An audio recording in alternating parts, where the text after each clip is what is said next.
Hey everybody, time once again for What You Readin', where a lot of people ask me, a seasoned comic book professional of worldwide fame, often ask me, what are you reading? What current comics are you reading? Well, generally, I never read any current comics, but I do read comics and other stuff. I'm a voracious reader, a compulsive reader, always have been. And here I share my opinions, even possibly wisdom, about the comic book medium. First up is these new omnibuses. I hope this is a long series of omnibuses from Marvel.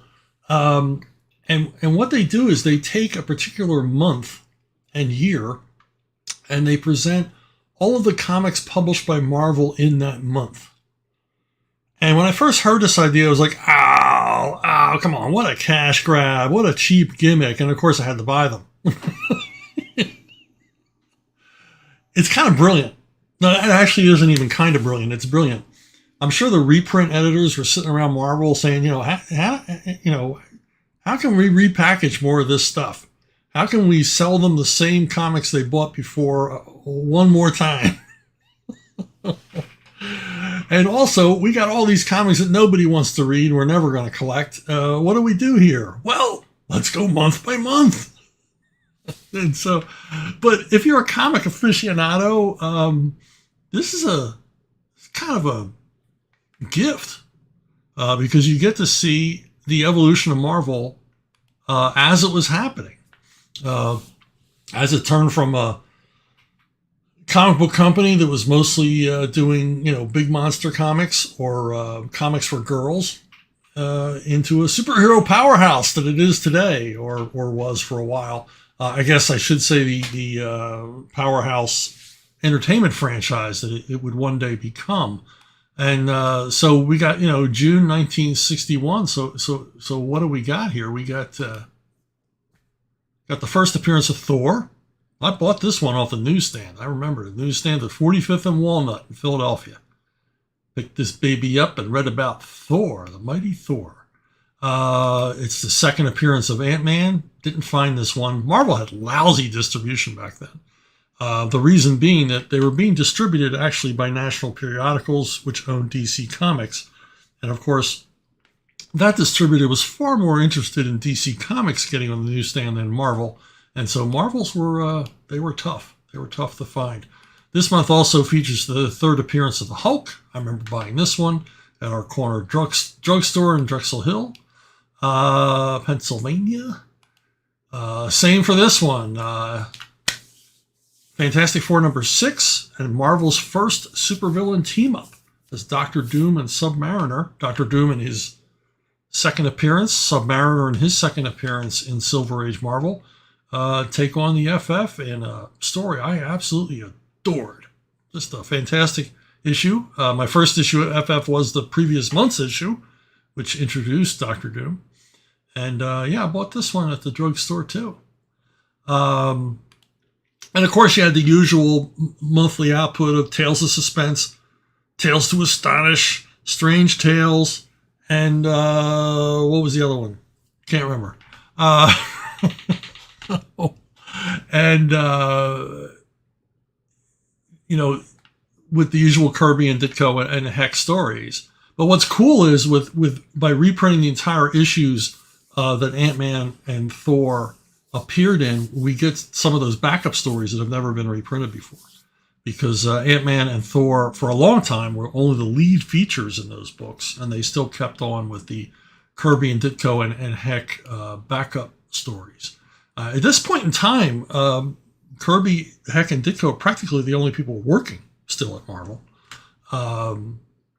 because they're, trying to turn things around because of the horrible distribution they're getting. Now, the greatest thing about these collections, these month-by-month collections, is we get to see all the other genres that Marvel was publishing, some of which have never been reprinted before. There's a couple of Western books, Rawhide Kid and I believe Gunsmoke Western. I put the book away, so I can't look at it. You get Millie the Model, who must have sold big because Millie had 2 books a month, 2 monthlies, as did Patsy. And there was another character called Kathy. And these all featured, either young adult or teenage women. And at this time, 1961, 1962, and on, girls bought more comics than boys. I know that might come as a shocker to some of you, but with Archie and every publisher had a line of comics aimed at girls, and they all sold very well. And romance comics and any kind of mystery comic, so they were the primary audience. And so much of Marvel's output at this time was not aimed at the guys. But that's what makes these monthly collections. There's a 1963 collection coming, June 1963. I remember buying comics in that month like it was yesterday. All of this made an impression on me. So if you're like a comic book historian or any interest in how Marvel evolved, you should check these out. They're worth a look. They're more than just a cash grab gimmick, even though that's probably all they were meant to be.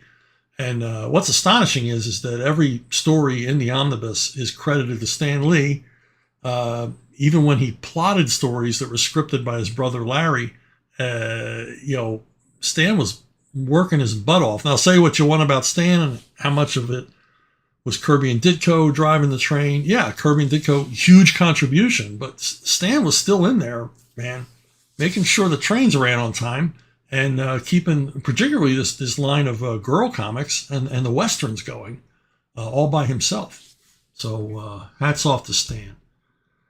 Hard-working Stan. Another book I've been reading, I've read a few in this series. Cinebooks is publishing Buck Danny.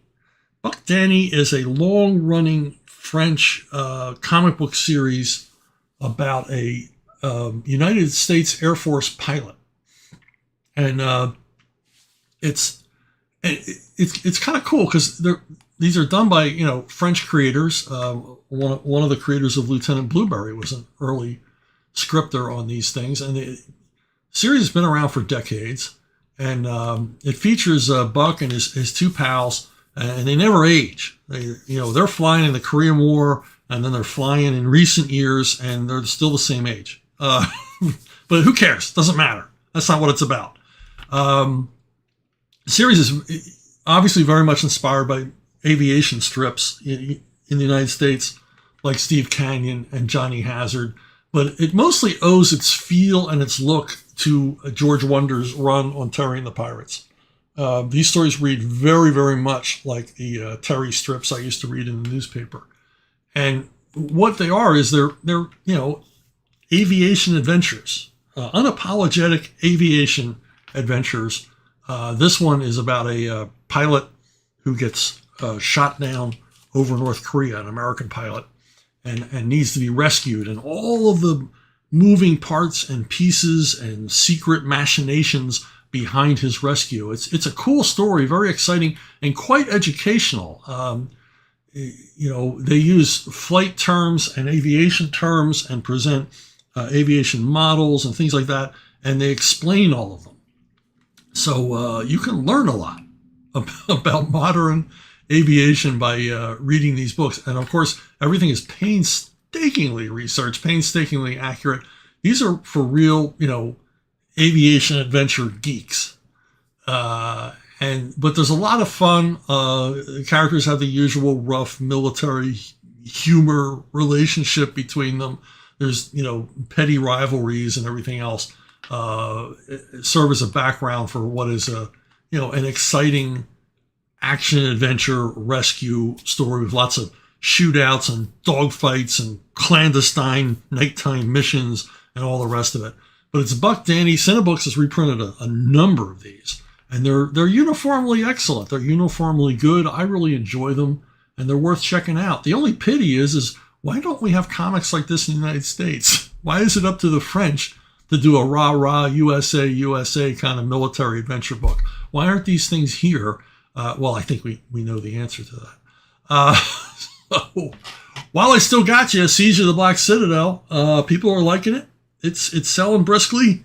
It's getting good reviews from folks that matter. And I have written a second. It is in the editing phase, and we'll have illustrations and should be announced soon. I've also written a third one, which we're also working on doing illustrations for. And check it out. You either go to Archaven Comics or directly to Amazon and order your copy today. And I'm gonna talk to them about an audiobook version of this. How about that for you? And if you go to Archaven, you get a free ebook along with the paperback.